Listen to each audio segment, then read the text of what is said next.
Kecha bomdodga yaqin g'alati tush ko'ribman. Tushunmadim o'zim ham, tushimda men o'libman.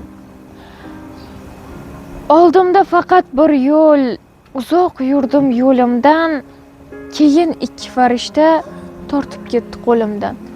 Ming bir mashaqqat bilan manzilga yetib keldim. Ne ko'z bilan ko'rayki, jannat oldida edim.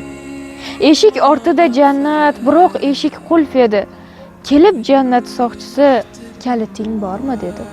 Qanday kalit so'radim. Namozing bormi dedi. Bunday o'ylab qarasam, kalit menda yo'q edi. Dahshat ichida qoldim. Axir benamoz bordim. Benamoz o'tdi umrim, jannatdan quruq qoldim. So'ng azon ovozidan birdan cho'chib uyg'ondim. O'zimga kela olmasdan anchagacha to'lg'ondim. So'ng tushimning ta'birin chuqur tushunib yetdim. Tezda turib o'rnimdan kalitni izlab ketdim.